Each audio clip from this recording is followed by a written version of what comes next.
Hello and good morning everyone. आज के इस लेक्चर में हम सॉलिड स्टेट फिजिक्स को ही कंटिन्यू रखेंगे और आज का हमारा जो टॉपिक होगा वो लंदन इक्वेशन या लंदन थ्योरी के ऊपर होगा। और ये जो टॉपिक है वो एग्जाम पॉइंट ऑफ व्यू से बहुत ज़्यादा इंपॉर्टेंट है। ये काफ़ी टाइम एग्जाम में भी पूछ लिया जाता है। स्टार्ट करते हैं। स्टार्ट करने से पहले मैं आपको एक बात और बता देता हूँ। सुपर कंडक्टिविटी लेक्चर सीरीज के ऊपर ये हमारा 4th लेक्चर है। इससे पहले वाले लेक्चर में हमने Meissner effect, type of super conductor और इंट्रोडक्शन ऑफ सुपर कंडक्टिविटी के बारे में पढ़ लिया। अगर आप ये सब लेक्चर देखना चाहते हैं तो उसका लिंक आपको डिस्क्रिप्शन बॉक्स के अंदर मिल जाएगा। तो स्टार्ट करते हैं। तो सबसे पहले हम बात करते हैं यहाँ पे जो लंदन इक्वेशन है या जो लंदन थ्योरी है ये हमें क्या बताती है। तो लंदन इक्वेशन हमें बताती है कि इलेक्ट्रिक फील्ड की प्रेजेंस में और मैग्नेटिक फील्ड की प्रेजेंस में सुपर कंडक्टर का बिहेवियर कैसा होता है। और साथ ही ये मैक्रोस्कोपिक्स लेवल्स के ऊपर हमें बताती है। मैक्रोस्कोपिक्स लेवल का मतलब क्या है, यहाँ पे ये हमें ये बताएगी कि जो मैग्नेटिक फील्ड लाइन है वो उस सुपर कंडक्टर को कितना पेनिट्रेट कर सकती है। ये माइक्रोस्कोपिक लेवल्स के ऊपर हमें कोई भी इन्फॉर्मेशन नहीं देती। मतलब कि उस सुपर कंडक्टर का जो रजिस्टेंस है वो 0 क्यों होता है, जो सुपर कंडक्टर है वो डायामैग्नेटिक सब्सटेंस की तरह बिहेवियर क्यों करता है, या फिर हम ये बोल सकते हैं उसके मैकेनिज्म के बारे में नहीं बताती। ओनली ऑन मैक्रोस्कोपिक प्रॉपर्टी के बारे में हमें ये बताती है। तो अब हम बात करते हैं कि जो लंदन इक्वेशन है या जो लंदन थ्योरी उसमें होता क्या है। तो जो मैक्सवेल इक्वेशन है, मैक्सवेल इक्वेशन सुपर कंडक्टिविटी को एक्सपेल नहीं कर पाई थी कम्प्लीटली। तो उस मैक्सवेल इक्वेशन को 1935 के अंदर लंदन ब्रदर्स ने मैक्सवेल इक्वेशन को मॉडिफाई किया। और मॉडिफाई करने के बाद उन्होंने बताया कि जो सुपर कंडक्टर होता है उस सुपर कंडक्टर के अंदर हमारे पास 2 टाइप के इलेक्ट्रॉन होते हैं। पहला होता है सुपर इलेक्ट्रॉन या फिर सुपर फ्लूइड इलेक्ट्रॉन भी हम बोल सकते हैं, और दूसरा होता है नॉर्मल इलेक्ट्रॉन। अब जैसे जैसे हम सुपर कंडक्टर का टेम्परेचर इंक्रीज करते हैं तो जो सुपर फ्लूइड इलेक्ट्रॉन है या जो सुपर इलेक्ट्रॉन है वो कम होते जाते हैं और जो नॉर्मल इलेक्ट्रॉन है वो बढ़ते जाते हैं। अब इसका अपोजिट अगर हम देखें, अगर मैं उस सुपर कंडक्टर का टेम्परेचर कम कर दूं तो क्या होगा, जो नॉर्मल इलेक्ट्रॉन है वो कम होते जाएंगे और सुपर इलेक्ट्रॉन बढ़ते जाएंगे। अगर मैं टेम्परेचर और ज़्यादा एब्सोल्यूट 0 के आसपास कर देता हूं तो जो नॉर्मल इलेक्ट्रॉन है वो कम्प्लीटली सुपर इलेक्ट्रॉन के अंदर कन्वर्ट हो जाएंगे। मतलब उस 0 केल्विन टेम्परेचर के ऊपर उस सुपर कंडक्टर के अंदर ओनली ऑन सुपर इलेक्ट्रॉन होंगे, कोई भी नॉर्मल इलेक्ट्रॉन नहीं होगा। और जो सुपर इलेक्ट्रॉन हम लेके चलते हैं वो सुपर इलेक्ट्रॉन का जो कोलिजन है लेटिस पॉजिटिव आयन के साथ वो ना के बराबर होता है। वो सुपर इलेक्ट्रॉन उन लेटिस आयंस के साथ नहीं टकराते और उनका जो स्कैटरिंग है वो भी ना के बराबर होता है। ठीक है, तो ये सब हमें लंदन इक्वेशन बताती है। और बेसिकली हमारे पास 2 टाइप के लंदन इक्वेशन होती है, लंदन इक्वेशन फर्स्ट और लंदन इक्वेशन सेकंड। इन सब के बारे में भी हम आज के लेक्चर में पढ़ेंगे। तो फर्स्ट पॉइंट से स्टार्ट करते हैं। The London theory is based on the rather on old idea. ये ओल्ड आइडिया के ऊपर बेस है। एक्चुअली क्या हुआ था, पहले सुपर कंडक्टिविटी को एक्सप्लेन करने के लिए मैक्सवेल इक्वेशन उनके ऊपर अप्लाई की गई थी, पर मैक्सवेल इक्वेशन इनसफिशिएंट थी या फिर वो उनको एक्सप्लेन करके नहीं बता रही थी। ठीक है, तो ये ओल्ड आइडिया के ऊपर बेस है। Old idea of the 2 fluid models. 2 fluid model क्या है इस लंदन इक्वेशन के अंदर, या लंदन थ्योरी में हम ये चलेंगे, मान के चलेंगे कि जो सुपर कंडक्टर है उसमें बेसिक 2 टाइप के इलेक्ट्रॉन होंगे। पहला तो नॉर्मल इलेक्ट्रॉन और दूसरा सुपर फ्लूइड इलेक्ट्रॉन। उसके बाद second point, according to which a super conductor can through be a compose both normal electron and super fluid electron. मतलब कि किसी भी सुपर कंडक्टर के अंदर हमारे पास 2 टाइप के इलेक्ट्रॉन होते हैं। पहला नॉर्मल इलेक्ट्रॉन होता है, उसके बाद सुपर इलेक्ट्रॉन होता है या फिर सुपर फ्लूइड इलेक्ट्रॉन होता है। उसके बाद next point, the Maxwell equation are insufficient to explain the electrodynamic of super conductor. मतलब जो मैक्सवेल इक्वेशन थी वो सुपर कंडक्टर को एक्सप्लेन करके नहीं बता पा रही थी, या फिर वो ये ऐसे नहीं बता पा रही थी जो सुपर कंडक्टर है इनका इलेक्ट्रोडायनामिक बिहेवियर कैसा होगा, या फिर ये इलेक्ट्रिक फील्ड और मैग्नेटिक फील्ड की प्रेजेंस में कोई भी सुपर कंडक्टर किस टाइप से बिहेवियर शो करेगा। और साथ ही वो ये भी नहीं बता पा रही थी कि किसी भी सुपर कंडक्टर का जो रेजिस्टेंस है वो 0 क्यों होता है और वो एक डायामैग्नेटिक सब्सटेंस की तरह बिहेवियर शो क्यों करते हैं।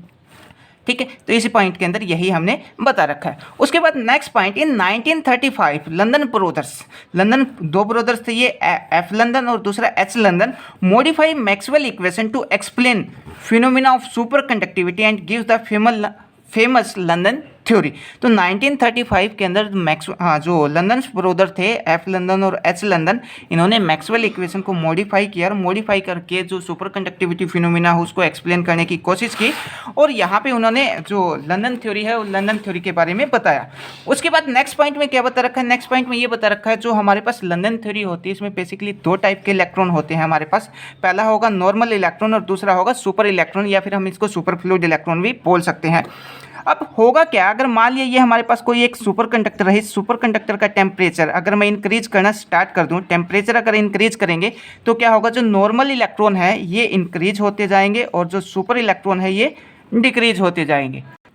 उसके बाद अगर हम इसका अपोजिट कर दें, अगर हम टेम्परेचर कम करना स्टार्ट कर दें सुपर कंडक्टर मटेरियल का, तो क्या होगा, तो यहाँ पे ये जो सुपर इलेक्ट्रॉन है ये इंक्रीज होना स्टार्ट हो जाएंगे, जो नॉर्मल इलेक्ट्रॉन है वो डिक्रीज होना स्टार्ट हो जाएंगे। अगर मैं सुपर कंडक्टर का इलेक्ट्रॉन 0 केल्विन के आसपास कर देता हूँ तो जो नॉर्मल इलेक्ट्रॉन है ये कंप्लीटली सुपर इलेक्ट्रॉन के अंदर कन्वर्ट हो जाएंगे, या फिर हम ये भी बोल सकते हैं कि 0 केल्विन टेम्परेचर के ऊपर उस सुपर कंडक्टर के अंदर only on super fluid electron होंगे, नॉर्मल इलेक्ट्रॉन नहीं होंगे। तो नेक्स्ट पॉइंट में यही बता रखा है, temperature of super conductor increase the number of normal electron are increase. अगर टेम्परेचर इंक्रीज करते हैं किसी सुपर कंडक्टर का तो जो नॉर्मल इलेक्ट्रॉन है वो इंक्रीज होते हैं, जो सुपर इलेक्ट्रॉन है वो डिक्रीज होना स्टार्ट कर देते हैं। And the temperature of super conductor decrease the number of super electron increase. अगर टेम्परेचर कम करते हैं तो सुपर इलेक्ट्रॉन बढ़ना स्टार्ट हो जाते हैं, नॉर्मल इलेक्ट्रॉन कम होना स्टार्ट हो जाते हैं। अब बात करें 0 केल्विन टेम्परेचर की, तो उस सुपर कंडक्टर के अंदर ओनली ऑन सुपर इलेक्ट्रॉन होंगे, कोई भी नॉर्मल इलेक्ट्रॉन नहीं होगा। उसके बाद नेक्स्ट पॉइंट, अगर इसी पॉइंट को अगर हम दूसरे वे से लिखना चाहें तो हम ऐसे लिख सकते हैं, London's brothers in 1935 drive to field equation, या फिर जो मैक्सवेल इक्वेशन उनको मॉडिफाई किया और उन्हीं को यहाँ पे फील्ड इक्वेशन बोला है, through successfully explaining the two important experimental fact into the underlining electronic process in the super conductor.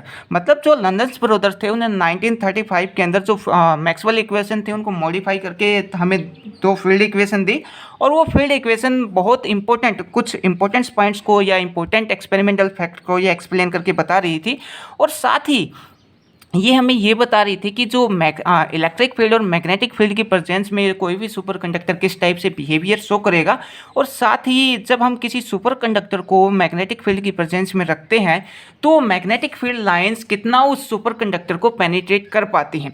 जैसा कि हमने मेजनर इफेक्ट में पढ़ा था कि अगर मान लिया ये हमारे पास कोई एक सुपर कंडक्टर है, इस सुपर कंडक्टर को हम एक्सटर्नल मैग्नेटिक फील्ड में रखते हैं तो वहाँ पे क्या होता है, जो मैग्नेटिक फील्ड लाइंस है वो इसको एक्सपेल करना स्टार्ट कर देती है, या फिर जो सुपर कंडक्टर है वो इन मैग्नेटिक फील्ड लाइन को पुश करता है। ठीक है, पुश करने का मतलब क्या है, ये अपने अंदर से पेनिट्रेट करके नहीं जाने देता। इसका रीज़न क्या बताया था कि जो हमारे पास सुपर कंडक्टर है, सुपर कंडक्टर का जो सरफेस है यहाँ पे कुछ चार्ज फ्लो होता रहता है। अब चार्ज फ्लो होगा तो उस चार्ज के कारण यहाँ पे कुछ ना कुछ करंट भी फ्लो होगा, और उस करंट के कारण मैग्नेटिक फील्ड डेवलप हो जाएगा।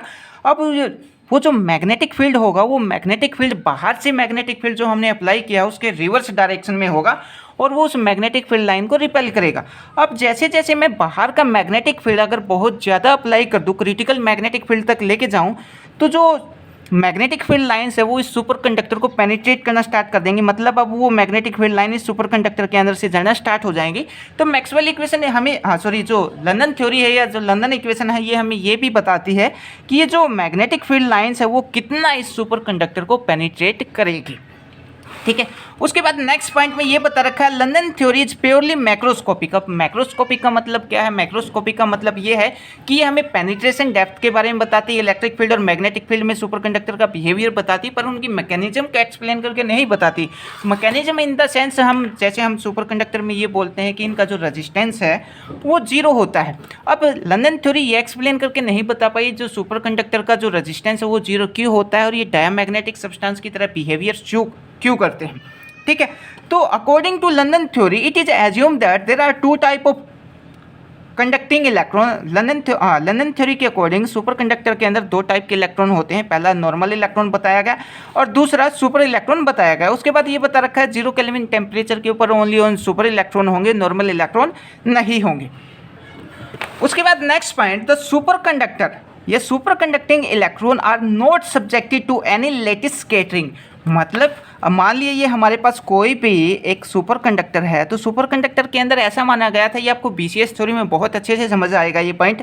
सुपर कंडक्टर में माना गया था कि ऐसे इस टाइप से कुछ लेटेस्ट पॉजिटिव आयंस होते हैं, और ये जो सुपर इलेक्ट्रॉन होते हैं लेटेस्ट पॉजिटिव आयंस के साथ इसका जो स्कैटरिंग है या इसका जो कोलिजन है वो ना के बराबर होता, मतलब यहाँ पे कोई भी कोलिजन नहीं होगा।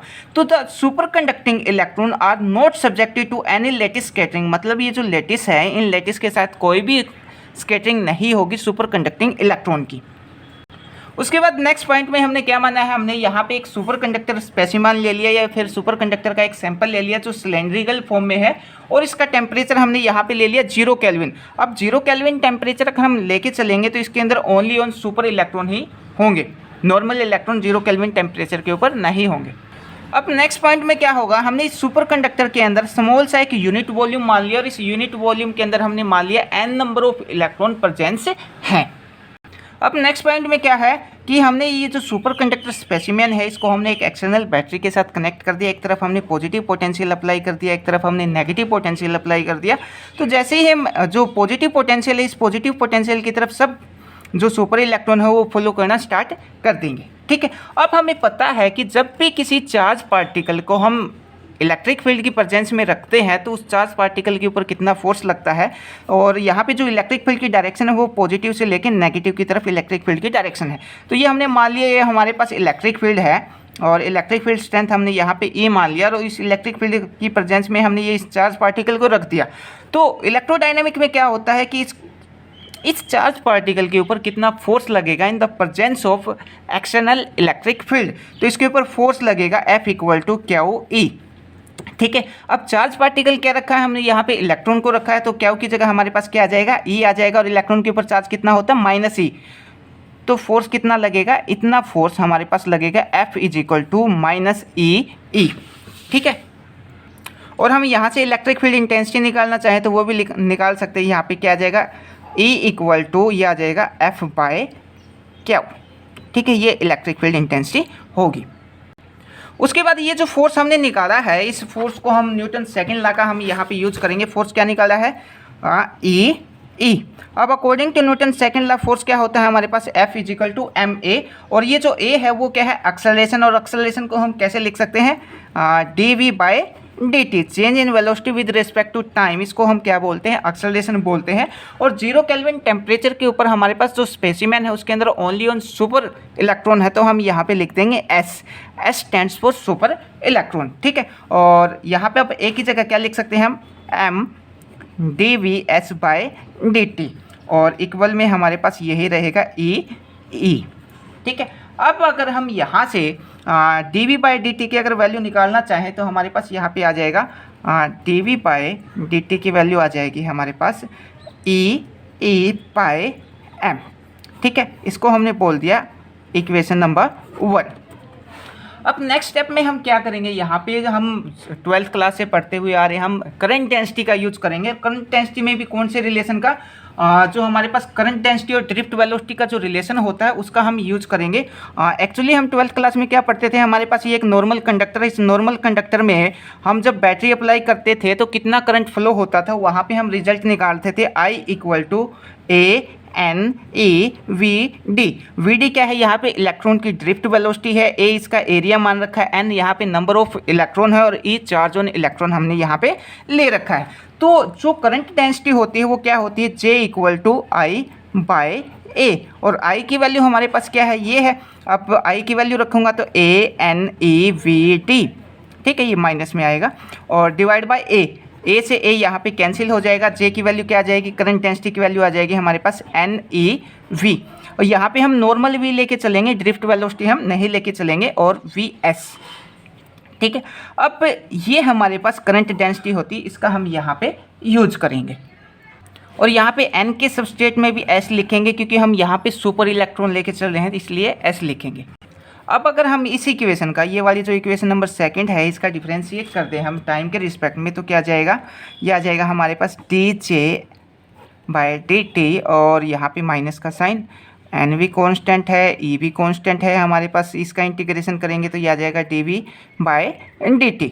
ठीक है, अब ये जो dV/dt है इसकी वैल्यू हमने यहाँ पे निकाल रखी, ये वैल्यू ये निकाल रही कि इक्वेशन नंबर 1 के अंदर। इक्वेशन नंबर 1 इस इक्वेशन के अंदर पुट करेंगे तो क्या आ जाएगा, ये आ जाएगा dJs/dt एज इट इज़, यहाँ पे -NSE और ब्रैकेट में ये आ जाएगा EE/m। ठीक है, नेगेटिव साइन के साथ। अब माइनस माइनस क्या हो जाएगा, प्लस हो जाएगा, ये आ जाएगा NSE, E एक यहाँ पे है तो ये E² E/m, ये हमारे पास आ जाएगा, और ये आ जाएगा dJs/dt। ठीक है, अब ये जो इक्वेशन हमारे पास आई है इसी को हम बोलते हैं London first equation. London first equation. अब अगर मैं यहाँ पे ये जो E है इलेक्ट्रिक फील्ड, अगर मैं इस E को यहाँ पे 0 मान लेता हूँ तो हमारे पास क्या आ जाएगा, हमारे पास आ जाएगा dJ/dt इक्वल टू, हमें यहाँ पे क्या मिल जाएगा, कांस्टेंट मिल जाएगा, ये 0 के बराबर आएगा। और 0 अगर इसकी वैल्यू 0 आ रही है, अगर किसी का डेरिवेटिव हमें 0 मिलता है तो हम क्या बोलते हैं, वो टर्म हमारे पास कांस्टेंट है। तो हम यहाँ पे बोल सकते हैं dJ/dt इक्वल टू कांस्टेंट। ठीक है, हमने क्या किया है, यहाँ पे जो लेट कर लिया, जो E है वो E हमारे पास 0 है। अब अगर मैं यहाँ पे E की वैल्यू 0 रख देता हूँ तो ये 0 कंप्लीट टर्म को ले डूबेगा, कंप्लीट 0 आ जाएगा। और dJ/dt की वैल्यू क्या आ जाएगी, 0। अब अगर किसी का डेरिवेटिव हमारे पास 0 आता है तो हम क्या बोलते हैं, वो टर्म हमारे पास कांस्टेंट होती है। अब यहाँ पे इस चीज़ का मतलब क्या है, E को हमने 0 रखा तो यहाँ पे हम बोल सकते हैं अगर इलेक्ट्रिक फील्ड को हम 0 करते हैं तो अपने को जो करंट डेंसिटी है, कांस्टेंट करंट डेंसिटी देखने को मिलती है। पर जो नॉर्मल कंडक्टर होते हैं, नॉर्मल कंडक्टर में अपने पास ऐसा नहीं होता। तो ये थी हमारे पास London first equation. London second equation क्या होती है, अब इसके ऊपर भी थोड़ा सा बात कर लेते हैं। तो यहाँ पे लिखते हैं लंदन सेकेंड इक्वेशन। और सेकेंड इक्वेशन निकालने के लिए हमें फर्स्ट इक्वेशन के बारे में पता होना चाहिए। फर्स्ट इक्वेशन क्या निकाली हमने, dJ/dt इक्वल में NS/E²E/m। ये हमने अभी लंदन फर्स्ट इक्वेशन निकाली है, इसकी हेल्प से हम सेकेंड इक्वेशन निकालेंगे। ठीक है, अब अगर मैं यहाँ से E की वैल्यू निकालना चाहूँ तो E की वैल्यू हम निकाल सकते हैं। बाकी सब टर्म को उस तरफ लेके जाएंगे तो E इक्वल टू आ जाएगा हमारे पास m/NS/E² और साथ में dJ/dt। मतलब ये इस तरफ मल्टीप्लाई में था, उस तरफ जाके डिवाइड में हो जाएगा, ये डिवाइड में था, उस तरफ जाके मल्टीप्लाई में हो जाएगा। हमने यहाँ से E की वैल्यू निकाल ली।